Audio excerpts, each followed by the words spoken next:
Okay जी, आज का हमारा जो सेकंड लेक्चर है चैप्टर 9 का, केमिकल इक्विलिब्रियम का, जहाँ से हमने फर्स्ट लेक्चर को छोड़ा था 9.3 से शुरू करेंगे 9.2 तक। हमने पढ़ लिया है कि केसी कैसे ड्राइव होता है। केसी आपने याद कर लिया, product concentration over reactant concentration. तो केसी होता है जी product over reactant concentrations. Okay, तो के और सी आपको बताया, के फॉर इक्विलिब्रियम कांस्टेंट और सी फॉर कंसंट्रेशन। तो अब सबसे पहले इसकी डेफिनेशन है, it is the ratio of product concentration. जो हमने यहाँ लिखी है ये प्रोडक्ट, और स्क्वायर ब्रैकेट का मतलब कंसंट्रेशन, और इसकी पावर्स में हमेशा उसके मोल्स जाते हैं, जो हमने लास्ट क्लास में भी इसे क्लियर किया। तो ये केसी का फॉर्मूला लिखा हुआ है, product of concentration of products raise to power of coefficients. Coefficients आपको बता दूं, बैलेंस इक्वेशन में जो मोल्स होते हैं, ये वैल्यूज जैसे 2SO3 लिखा हुआ है SO2 के साथ 2, तो ये इसका कोफिशिएंट है जो कि इसकी पावर में चला जाएगा। ठीक है जी। तो ये आपने डेफिनेशन याद रखनी है अलॉन्ग विद फार्मूला, ये एक अलग क्वेश्चन होता है। अच्छा, अब कुछ केसी के यूनिट्स होते हैं, कुछ के नहीं होते। फॉर एग्जाम्पल, अगर मैं एक इक्वेशन लूं H2 + I2 और 2HI। अब ऐसी तमाम इक्वेशन जिनमें रिएक्टेंट्स और प्रोडक्ट्स के मोल्स बराबर हों, जैसे H2 का 1 मोल है, I2 का 1 मोल है, HI के 2, इसके भी टोटल 2 मोल्स हैं रिएक्टेंट के, और प्रोडक्ट के भी 2 हैं। तो इनका केसी यूनिट नहीं होता, कोई भी नहीं होता। ठीक है। लेकिन अगर मैं इस इक्वेशन की एग्जांपल यहाँ करूँ, फॉर एग्जांपल जो हमारे पास है, तो इसमें के सी इज इक्वल टू, एक्सप्रेशन में क्या आएगा, SO3 हमारा प्रोडक्ट है, स्क्वायर ब्रैकेट का मतलब कंसंट्रेशन, साथ उसके 2 आ रहा है बैलेंसिंग में, तो ये कॉफिशिएंट है तो पावर में चला जाएगा। नीचे आ जाएगा जी SO2, स्क्वायर ब्रैकेट है, उसकी पावर 2 हो जाएगी। फिर आ जाएगा O2, उसकी पावर 1 हो जाएगी। अब अगर हम इसका यूनिट निकालना चाहें, इस यूनिट को मैं यहां निकाल देता हूं। आपने पढ़ा कि जो स्क्वायर ब्रैकेट होती है, इसका मतलब होता है कंसंट्रेशन, यानी उसका यूनिट हो गया कंसंट्रेशन का मोल पर DM³ इसकी पावर हो गई 2। उसके नीचे SO2 है, उसकी भी पावर 2 है। तो इसका मतलब है स्क्वायर ब्रैकेट यानी इसका यूनिट हो गया मोल पर DM³, इसकी पावर 2। O2 की पावर 1 है, तो वो सिर्फ मोल पर DM³। ये, अब हम क्या करेंगे, जो चीज जो फैक्टर इक्वल है उसको कैंसल आउट कर देते हैं ये। तो हमारे पास क्या बच गया बच्चों, 1/मोल DM-3। तो मैं इसको कैसे कर लिख सकता हूं फर्दर, केसी के यूनिट को, मोल ऊपर आ जाएगा तो माइनस हो जाएगा, मोल -1 DM+3। तो अब इस इक्वेशन का ये जो हमने ऊपर देखी है इसका यूनिट ये बनता है। तो अब कई हर इक्वेशन में जो केसी का यूनिट है वो डिफरेंट होता है। एक और बात, केसी किस चीज पे डिपेंड करती है, वेरी इंपॉर्टेंट पॉइंट, बार बार पूछा जाता है, ओनली ऑन टेम्परेचर। केसी जो है सिर्फ एक फैक्टर पे डिपेंड करता है, और उस फैक्टर का नाम है टेम्परेचर। केसी जो है कंसंट्रेशन पे डिपेंड नहीं करता, इनिशियल रिएक्टेंट की, प्रोडक्ट की, किसी भी और चीज पे नहीं, सिर्फ टेम्परेचर पे डिपेंड करता है। अच्छा जी, ये हमारे पास देखे ना, केसी के यूनिट्स निकाले हुए हैं मुख्तलिफ इक्वेशंस के। ओके जी, अब हमारे पास कुछ न्यूमेरिकल्स हैं कैलकुलेशंस करने के लिए। For example problem 9.1, when hydrogen reacts with iodine from hydrogen to form hydrogen iodide by reversible reaction, equilibrium concentration जो है H2 की भी दी है, I2 की भी, HI की। कैलकुलेट द इक्विलिब्रियम कांस्टेंट, यानी केसी निकालना है। सबसे पहले आपने इसकी इक्वेशन लिखनी है, प्रोडक्ट है HI कंसंट्रेशन पावर 2, नीचे H2 concentration into I2 concentration. अच्छा, अब हमारे पास जो वैल्यूज गिवन है, HI का वैल्यू गिवन है 0.49। अब यहाँ पे लॉ ऑफ मैथ एक्शन के तहत ये इसका स्क्वायर हो जाएगा इसकी वैल्यू का। H2 की वैल्यू है 0.05, और I2 की वैल्यू है 0.06। अब हमने इसको सॉल्व करना है, इसको सॉल्व करेंगे तो आपके पास आपका आंसर आ जाएगा। ठीक है जी, ये प्रॉब्लम नंबर 9.1 का सॉल्यूशन हो गया। आगे आ गया जी प्रॉब्लम नंबर 9.2। इसको कैसे अटेम्प्ट करना है? For the ammonia process, Haber process, बहुत इंपॉर्टेंट है वैसे ओवरऑल ये। अब इसमें हमारे पास इक्विलिब्रियम कंसंट्रेशन क्या है जी? नाइट्रोजन की है 0.602, हाइड्रोजन है 0.420, अमोनिया है 0.113। ओके जी। केसी इसका कैसे निकलेगा? सबसे पहले आप लिखेंगे NH3 जो कि प्रोडक्ट है, इसकी पावर आ जाएगी 2 बच्चों, N2 की पावर आ जाएगी 1, H2 की पावर आ जाएगी बच्चों 3। अब NH3 का वैल्यू कितना गिवन है मेरे पास? NH3 का है जी 0.113। अब इसकी पावर आ जाएगी 2।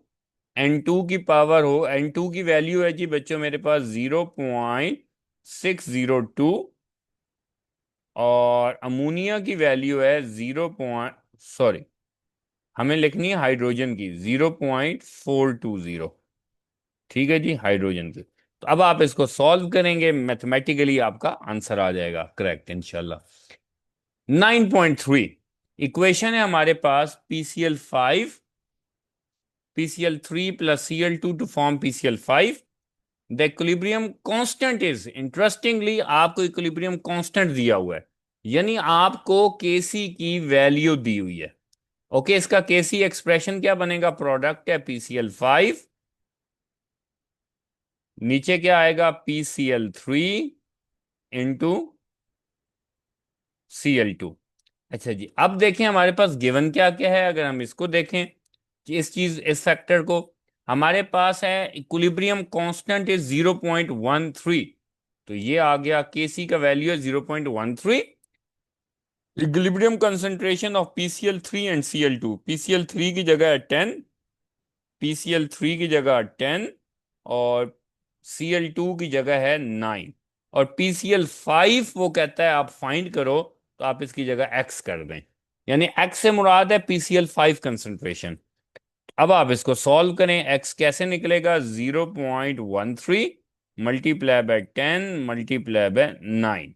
तो जो भी आपके पास आंसर आएगा, that would be the answer of, आप बोलेंगे PCl5 concentration equal to x equal to जो आपके पास वैल्यू आती है मल्टीप्लाई करने के बाद। ठीक है जी बच्चे। अच्छा, अब हमने इसको करने के बाद हम चलते हैं जी एक्सरसाइज पे, क्योंकि सिमिलर न्यूमेरिकल्स आपके पास एक्सरसाइज में हैं। फॉर एग्जाम्पल पहला न्यूमेरिकल देखें। एक मिनट जी, एक मिनट जी। अब हमारे पास एक इक्वेशन है 2N2O plus 2N2 plus O2। अच्छा, अब इस न्यूमेरिक इसको क्वेश्चन क्या है? The concentration of N2O, N2 and O2 तीनों की दी हुई है। कितनी? 1.1, 3.90, 1.95, और केसी फाइंड करना है। तो सबसे पहले हम इसका केसी एक्सप्रेशन लिखेंगे। प्रोडक्ट क्या है बच्चों? N2, इसकी पावर आ जाएगी बच्चों 2, क्योंकि इसके मोल्स 2 हैं। O2 इसके साथ कुछ भी नहीं गिवन, जहरी बात है, पावर 1 लिखें या ना लिखें 1 से फर्क नहीं पड़ता। नीचे आएगा रिएक्टेंट N2O, इसकी पावर आ जाएगी 2। अब N2 का वैल्यू जो शुरू में, अब यहां पे पॉइंट ये होता है कि शुरू में उसने N2O बोला है, तो N2O की वैल्यू ये मानी जाएगी। उसके बाद उसने N2 का जिक्र किया है, तो अगली वैल्यू N2 की है। उसके बाद उसने O2 का जिक्र किया है, तो ये वैल्यू फिर O2 की होगी। तो अब इनको हम पुट कर लेते हैं। N2 की वैल्यू, N2 की वैल्यू देखें तो दरमियान वाली है, वो है 3.90, इसका स्क्वायर हो जाएगा। O2 की वैल्यू कितनी है जी? 1.95, और N2O की वैल्यू है जी 1.1 का स्क्वायर। आप इसको सॉल्व कर लें, कैलकुलेट कर लें कैलकुलेटर से, आपके पास आंसर आ जाएगा। कीप इन माइंड ये आपस में मल्टीप्लाई हो रहे हैं, ये जो फैक्टर है। ठीक है जी। ओके जी, क्वेश्चन नंबर 2 है इसका। Hydrogen iodide decomposes to form hydrogen and iodine. अब यहां इक्वेशन नहीं दी हुई। इंपॉर्टेंट बात यह है कि अगर इस क्वेश्चन में इक्वेशन नहीं दी हुई तो आपको बोर्ड में भी नहीं मिलेगी, आपको खुद बनानी है। तो उसको कैसे बनाएंगे जी? आए, इसको आपने रीड करना है, रीड करने के बाद इसकी इक्वेशन बनानी है। यहां करते हैं इसको। ये कहता है hydrogen iodine decomposes to form hydrogen and iodine, यानी हाइड्रोजन आयोडाइन डिकम्पोज होता है और प्रोड्यूस करता है H2 and I2, hydrogen and iodine. अब आप इसे बैलेंस करें तो ये 2H है। If equilibrium concentration of HI is, HI की वैल्यू दी हुई है जी 0.078, और H2 and I2 is same, यानी कि सेम से मुराद ये है कि 0.011 ये है, 0.011 ये है। What we have to find equilibrium constant Kc। तो आई गेस आप लोगों को आइडिया हो गया होगा बच्चों कि इसका Kc कैसे निकालना है। Kc के लिए मैं क्या करूंगा, प्रोडक्ट मेरे पास क्या है, H2 into I2 over HI⁻²। अब मैं क्या करूंगा इसमें फर्दर, सबका जो डाटा है मेरे पास मैं उसको पुट करूंगा और मैं मेरे पास आंसर आ जाएगा।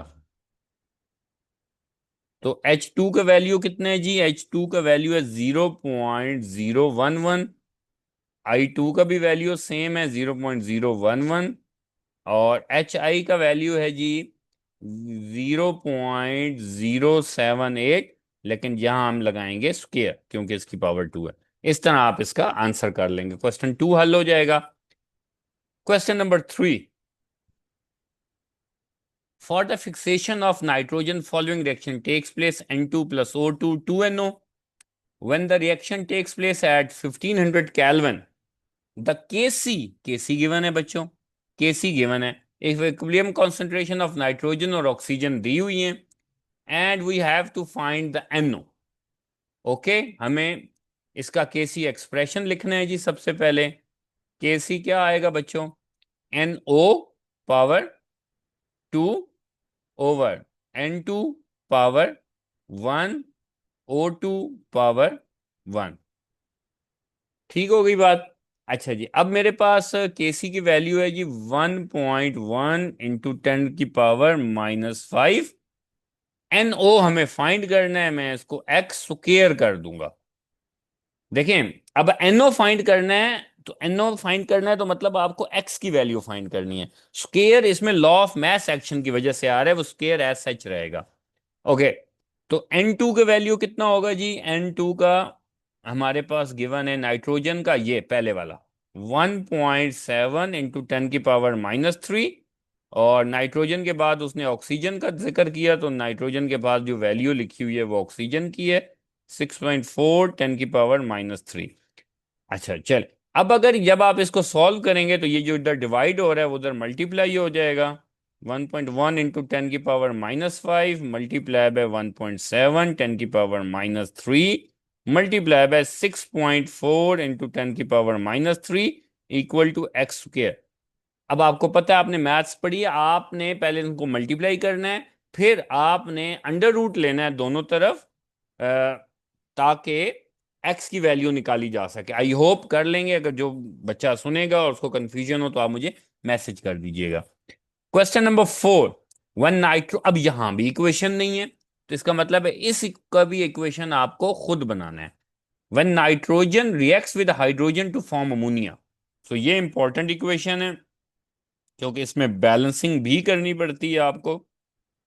Nitrogen hydrogen reacts to form ammonia, इसकी बैलेंसिंग करते हैं तो अमोनिया 2 और हाइड्रोजन 3।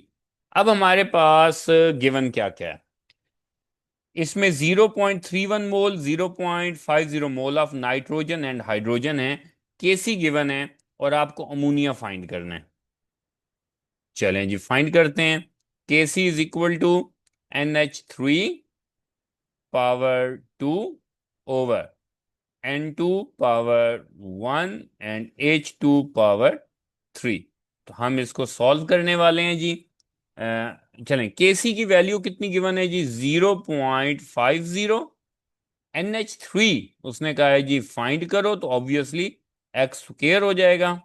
N2 का वैल्यू कितना है जी, हमारे पास नाइट्रोजन का है बच्चों 0.31, और हाइड्रोजन का है 0.50।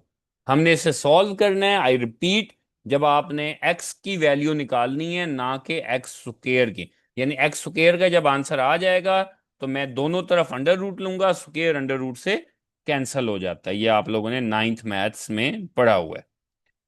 ओके। अच्छा, एक टॉपिक मैं आपको और करा देता हूँ, एक बल्कि केसी का यूनिट जो थोड़े से डिफिकल्ट है, वो है, अगर आ जाए आपके पास इसी हार्वर्ड प्रोसेस का कि इसमें केसी का यूनिट निकालें, तो ये थोड़ा सा ट्रिकी हो जाता है।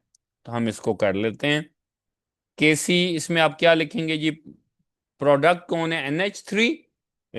तो आप इसका डायरेक्ट यूनिट लिख लेते हैं, moles per DM³ power 2। Ammonia product थी वो ऊपर आ गया, नीचे आ गया जी nitrogen. Sorry sorry sorry sorry sorry, ऐसे तो नहीं था। हम इसको करेंगे जी मोल DM-3, और आगे आ जाएगा हाइड्रोजन के लिए मोल DM-3 पावर 3। अब ऊपर 2 है, नीचे 3 है।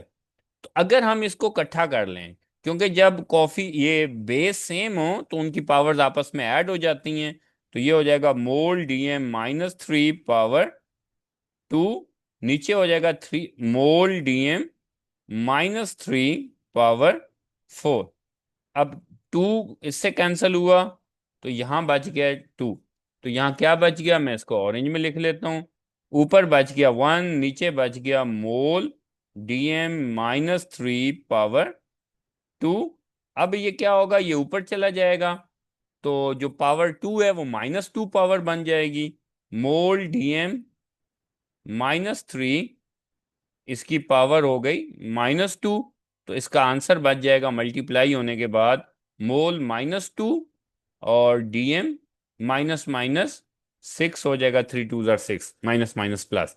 ठीक है जी बच्चों, आई होप आपको समझ आ गई होगी आज के लेक्चर की, और कोई कंफ्यूजन हो तो आप मुझसे पूछ लीजिएगा। जज़ाकल्लाह।